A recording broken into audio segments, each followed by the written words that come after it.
धारणा का विकास, और इसी का आखिरी चरण क्या हो जाएगा? Emotional intelligence.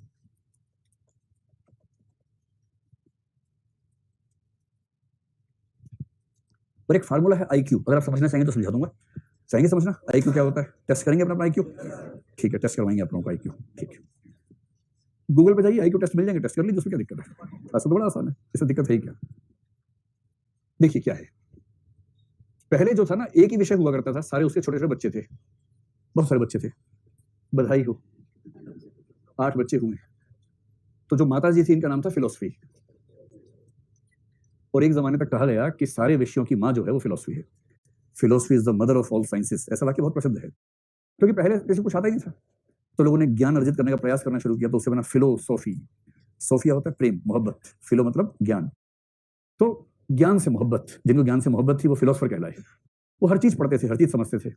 धीरे धीरे लोग अलग होते गए, भाई तुम ये समझ लो, मैं ये समझ लेता हूँ, मैं पृथ्वी चंद्रमा तारे इन पे ध्यान लगाऊंगा, तुम भैंस ऊंट गाय पे ध्यान लगा लो। भैंस ऊंट गाय वाला क्या बना के जूलॉजिस्ट बन गया, और वो एस्ट्रोनॉमिकल स्टडीज वाला भी बन गया, ऐसे तो हुआ। फिर एक ने कहा कि मुझे तो कबूतर ज्यादा अच्छा लग रहा है, और एक ने कहा मुझे घास और अमरूद अच्छा लगता है, तुम बोटनिस्ट बन जाओ, बोटनी चलाओ भाई, और तुम दोनों का एक ही बड़ा घर है, तुम बायोलॉजी के लोग हो गए। ऐसे ही हुआ ना। एक बोला कि मुझे ये समझना है कि जो राजा, ये आदमी राजा कैसे बन गया, कैसे सरकार चला पा रहा है, तो पॉलिटिकल साइंस कर लो तुम, चलो तुम सोशियोलॉजी कर लो। ऐसे करते करते सारे विषय कहाँ से पैदा हुए? फिलोसफी से पैदा हुए। फिलोसफी की विभिन्न ब्रांचेस में से एक ब्रांच का नाम था साइकोलॉजी, और ये बात 1850 से पहले तक पूरे इतिहास की है। इसलिए जो फिलोसफी के विद्यार्थी हैं वो कभी कभी ये पढ़ के बड़े रोमांचित होते हैं कि साइकोलॉजी किस हिस्से को बोलते हैं। मैंने आपसे कहा था कि मेटाफिजिक्स में 3 हिस्से होते हैं, ईश्वर, आत्मा, जगत। आत्मा से संबंधित सारे चिंतन का सम्मिलित नाम है साइकोलॉजी। तो फिलोसफी के अंदर साइकोलॉजी का मतलब है आत्मा या मन या चेतना, इससे संबंधित जो भी चिंतन है उस सारे चिंतन को एक साथ बोलते हैं साइकोलॉजी, जो मनुष्य के चेतना प्रक्रिया के बारे में, चिंतन प्रक्रिया के बारे में डिस्कस करता है। तो जब ये चल ही रहा था तो इसमें दिक्कत क्या थी? इसमें दिक्कत एक थी, देखिए फिलोसफी और साइंसेस में एक खास अंतर है। फिलोसफर कभी रिसर्च नहीं करता है, लेबोरेटरी में नहीं जाता है। फिलोसफी की कोशिश होती है तार्किक चिंतन के माध्यम से समस्याओं का समाधान करे। इसलिए आप देखेंगे बाकी विषयों को आप शास्त्र और विज्ञान दोनों कह सकते हैं, जैसे समाजशास्त्र, समाज विज्ञान, राजनीति शास्त्र, राजनीति विज्ञान कह सकते हैं, भौतिक शास्त्र, भौतिक विज्ञान, रसायन शास्त्र, रसायन विज्ञान, कहीं कोई समस्या नहीं है। पर दर्शन शास्त्र को दर्शन विज्ञान नहीं कह सकते। आपने दुनिया में आज तक नहीं सुना होगा कि इसमें दर्शन विज्ञान कहा हो, कह ही नहीं सकते, क्योंकि विज्ञान की मेथोडोलॉजी होती है रिसर्च करो, एक्सपेरिमेंट्स करो। एक्सपेरिमेंट नहीं कर सकते तो ऑब्जर्वेशन करो। अब जैसे भूकंप का एक्सपेरिमेंट नहीं कर सकते हम, ऑब्जर्वेशन कर सकते हैं। तो जो कंट्रोल सिचुएशंस हैं एक्सपेरिमेंट करो, जो कंट्रोल नहीं है उसको ऑब्जर्वेशन करो, उसको नोट डाउन करो, हाइपोथेसिस बनाओ, और करते करते निष्कर्ष निकालो। ये तरीका जो है हाइपोथेसिस से थीसिस पर जाने का तरीका, ये विज्ञान का तरीका है। दर्शन के लोग रिसर्च नहीं करते उस तरह से, वो लॉजिकल काम करते हैं, सोचते हैं कि यार ये दुनिया क्यों बनी होगी। सोचो दुनिया बनाने कोई किसने बनाई होगी, तो नंबर लिखो, किसी ने बनाई होगी। कैसे बनाई होगी? कौन हो सकता है? कोई नहीं मिल रहा, ईश्वर लिखो उसके आगे, ईश्वर ने बनाई होगी। ईश्वर कैसा होगा? पुरुष के स्त्री? यार ऐसे नहीं, इससे परे लिखो, परे होगा इन दोनों से। ये प्रयोग नहीं हो रहा, लेबोरेटरी में जा भी नहीं सकते ना, ईश्वर किस लेबोरेटरी में मिलेगा? सीधी सी बात है। इस वजह से लॉजिकल कंक्लूजन्स निकालने का प्रोसेस है दर्शन। दर्शन के लोगों से साइकोलॉजी के शुरुआती लोगों का झगड़ा हुआ। वो कहते थे कि हम ह्यूमन बिहेवियर को स्टडी करना चाहते हैं। दर्शन के लोग कह रहे थे क्या बकवास कर रहे हो यार, ह्यूमन बिहेवियर को स्टडी करोगे, लोगों से पूछोगे, बातों करोगे, इससे क्या निष्कर्ष निकलेंगे? बेकार की बात है, इतना काफी तो है। अंततः साइकोलॉजी छटपटाते छटपटाते इस क्षेत्र से बाहर निकली, और 1850 में पहली बार साइकोलॉजी एक नया विषय बना, जहां से इंटेलिजेंस जैसे मुद्दों पर कंक्रीट लेबोरेटरी स्टडीज शुरू हुई। उसके पहले हवाई बातें चल रही थी, जो दार्शनिकों की बातें थी वो सब चलती थी। और ये होने के बाद लगभग इसके 20-25 साल के बाद 1879 में एक यूनिवर्सिटी है, लिप्जिग बोलते हैं उसको, 1879 में पहली लेबोरेटरी बनी, पहली लैब, यूनिवर्सिटी ऑफ लीपजिग है। इसका नाम आपको जानने की जरूरत नहीं, वैसे ही इंटरेस्ट हो तो केवल लिख लें। यहाँ पहली लेबोरेटरी बनी साइकोलॉजी की। एक बहुत प्रसिद्ध मनोवैज्ञानिक थे उसमें, विलियम वुंट नाम के, उन्होंने बनाई थी। और 1879 से एक्सपेरिमेंट बेस्ड साइकोलॉजी शुरू हुई, और इसके केवल 20-21 साल के बाद इंटेलिजेंस की धारणाएं वैज्ञानिक तरीके से हमारे सामने आनी शुरू हो गई। इंटेलिजेंस की रिसर्च जब होनी शुरू हुई तो धारणा क्या बनी? ये 1900 ईस्वी के आसपास से कहानी शुरू हुई, जब रिसर्च होने लगी, और 3 तरह की धारणाएं इंटेलिजेंस की पैदा हुई। जैसे आपको ध्यान होगा कि एटीट्यूड, मैंने कहा था कि 3 तरह की धारणाएं हैं। पहली अप्रोच को हम बोल सकते हैं केवल ए था, सी था कि बी था? सी था, पहला सी था, सी था ना। तो चलो बताओ, हाथ खड़ा करके बताओ, आप में से कितने लोग मानते हैं कि एटीट्यूड की जो पहली धारणा आई थी उसका संबंध सी से था? हाथ खड़ा कर। बहुत बढ़िया, आप लोगों ने दिल जीत लिया, वेरी गुड। और कितने लोग मानते हैं उसका संबंध ए से था? ये कम लोग है, ठीक भी है, गलत बात तो कम लोग बोलते हैं। और कितने लोग मानते हैं उसका संबंध बी से था, बिहेवियर से? ऐसा मानने वाले 1-2 लोग ही हैं, उनका भी हाथ नीचे चला गया। उसका संबंध ए से था। इस रिसर्च से एक बात और साबित होती है कि हर चीज लोकतंत्र से सही नहीं हो सकती है। केवल इसलिए कि भीड़ ने एक बात का साथ दिया इसलिए वो ठीक नहीं हो जाएगी। तो ये कैसे हो गया?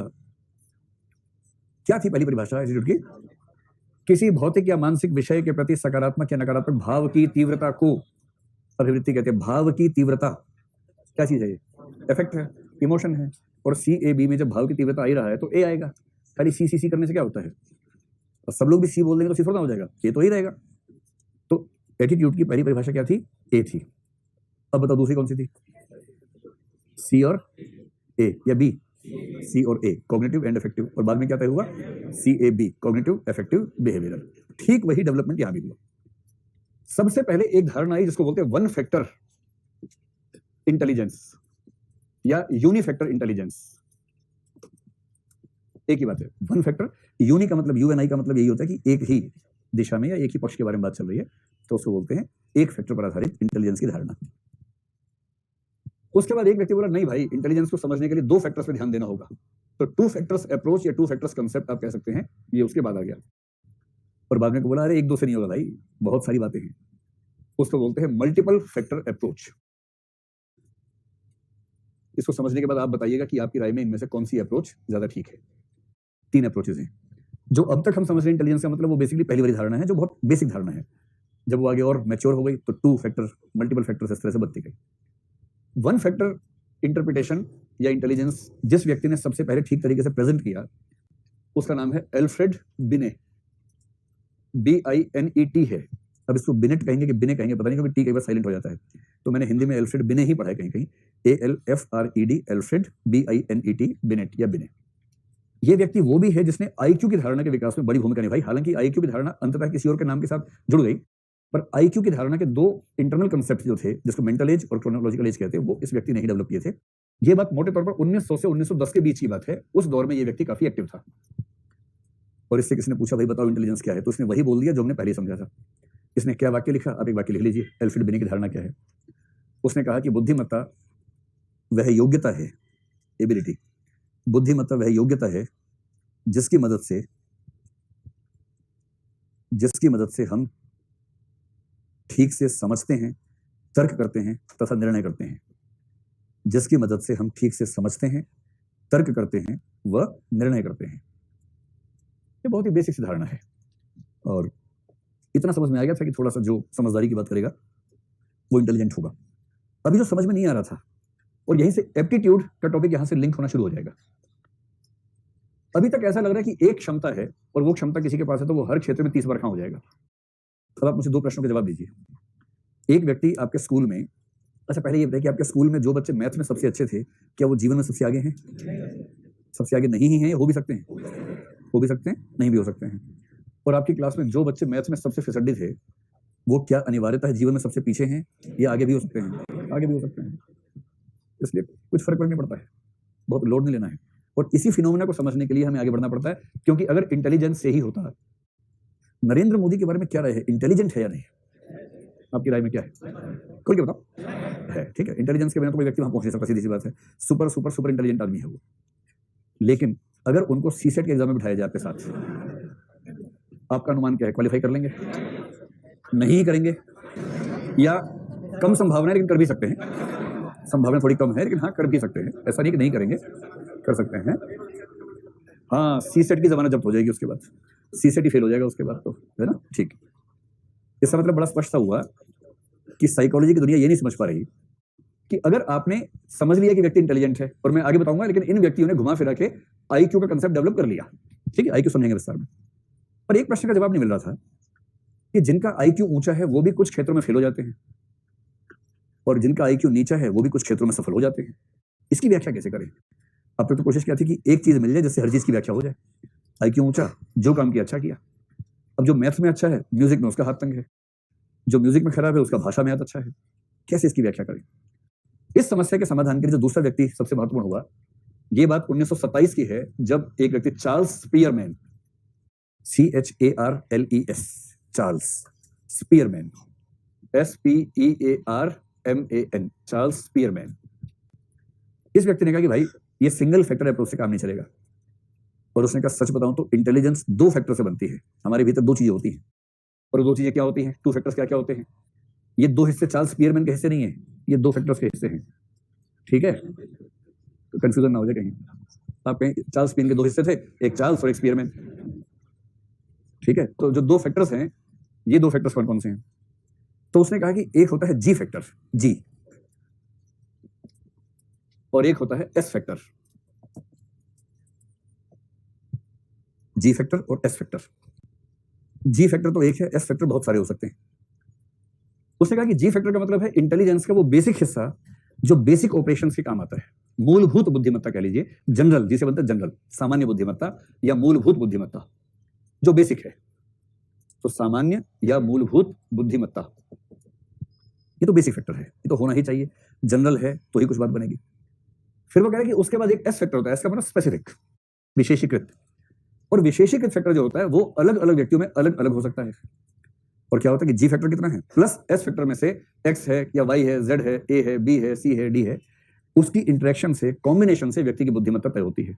इसका मतलब जैसे किसी के पास जी फैक्टर बहुत सारा है और इनमें से उसके पास बी और डी बहुत ज्यादा मात्रा में है, बाकी कम है, तो ये व्यक्ति कौन से क्षेत्र में काम ठीक से करेगा? बी और डी क्षमताओं वाले क्षेत्रों में अच्छा काम करेगा, क्योंकि बेसिक इंटेलिजेंस तो थी ही, और इन दो क्षेत्रों में काम आने वाली स्पेसिफिक इंटेलिजेंस भी इसके पास ज्यादा है। ये धारणा मनोविज्ञान में लगभग 60 साल तक चलती रही। इसी बीच में भारत आजाद भी हो गया। वैसे बोला, कोई मतलब नहीं इस बात का, कहीं आप सोचे कि अच्छा इससे क्या लिंक है, ऐसे ही बोल दिया, वैसे मजाक के लिए बोल दिया। तो 1927 से 1980 के दशक तक ये धारणा चलती रही कि इंटेलिजेंस दो चीजों से मिलकर बनी है। और तब 1987 में एक व्यक्ति आया, उसने कहा कि ना, ये सब बेकार की बातें हैं, अब आप चिंता ना करें क्योंकि मैं आ गया हूं, अब मैं सही बात आपको बताने वाला हूं। 1980 के दशक में व्यक्ति आया और इसी की धारणा पर मेरे ख्याल से मध्य प्रदेश बीसीएस ने सवाल पूछा, अगर मैं ठीक याद करूं तो मध्य प्रदेश में ही पूछा गया था, जहां के लोग यहाँ सबसे ज्यादा होते जा रहे हैं आजकल। आज भी हैं, हाथ खड़ा करो एमपी वाले। हाँ भाई, आज कम हो गए, दबाव में आ गए, ठीक है, पीछे ज्यादा है। अच्छा, इस व्यक्ति का नाम है Howard Gardner, HOWARD, Howard, GARDNER, Gardner. जैसे हमारे नहीं होता किसी का सरनेम माली होता है, तो वैसे वहां गार्डनर होता है। बस ये कि हमारे यहाँ उसको जाति व्यवस्था मान लेते हैं, वहां जाति व्यवस्था नहीं है, वरना वहां क्या, जैसे बहुत सारे ऐसे शब्द है ना, कई लोगों के सरनेम में आपको मिलेंगे ऐसे, जैसे बताइए, ब्लैक स्मिथ है ना, गोल्ड स्मिथ है, ऐसे बहुत मिलेंगे। तो लुहार, सोनार, वही सब तो हुआ। और क्या होता है?